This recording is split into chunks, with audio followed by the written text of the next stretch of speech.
Bismillahirrahmanirrahim. Alhamdulillahi Rabbil Alamin. Wassalatu wassalamu ala Sayyidina Muhammad, Rasulullahi sallallahu alayhi wa sallam. Assalamu alaikum.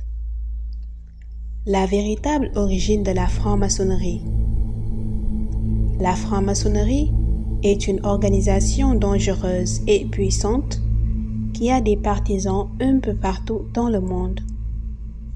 Pour se prémunir contre elle, il faut impérativement suivre les conseils du bien-aimé prophète de l'islam, Sidi Ahmed, en prenant soin de bien choisir son entourage.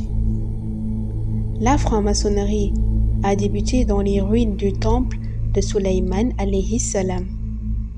Tout commence à la mort du prophète Sulayman. Un groupe de 500 djinns sur les 21 000 de son armée se sont rebellés et réfugiés à l'intérieur du temple avec à leur tête un dénommé Shamharus. Des siècles après, quand des chercheurs entreprirent de restituer les ruines du temple Salomon, ils engagèrent 4 maçons excellents dans le domaine de l'art.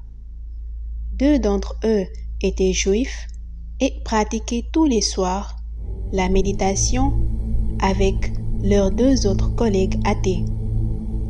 C'est dans ces ruines du temple de Sulayman que Shamharus est apparu en usurpant l'identité du prophète Salomon devant les 4 maçons qui avaient à leur charge la reconstruction du temple. Il portait un habit rouge avec une écharpe. C'est ainsi qu'il les menaça et les obligea d'intégrer son clan en les informant qu'une fois membres de son clan, ils n'auront plus l'opportunité de changer d'avis sous peine d'être tués. De ce fait, lorsqu'un juif rétorqua à ces menaces, il fut retrouvé tué le lendemain à l'aide d'une lance dans les rues de Londres.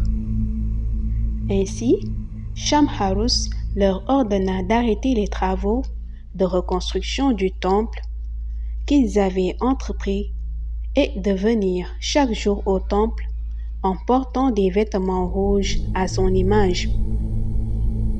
Les premiers francs-maçons ne portaient que des vêtements de couleur rouge, et c'est par la suite qu'ils l'ont modernisé jusqu'au port de la cravate rouge.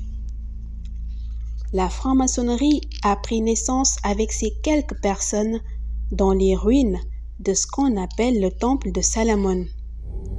De ce fait, cette organisation a acquis une notoriété au fil des années grâce à la collaboration avec de nombreux djinns qui octroyaient aux partisans de cette organisation des richesses et toutes autres sortes de pouvoirs magiques.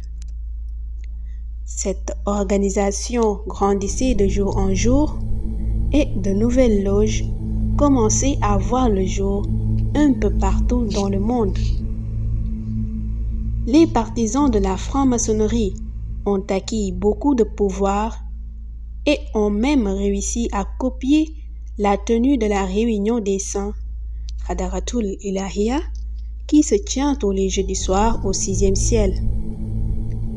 Ils reproduisent la même organisation en portant tous des habits de couleur rouge et en se regroupant chaque semaine lors d'une réunion.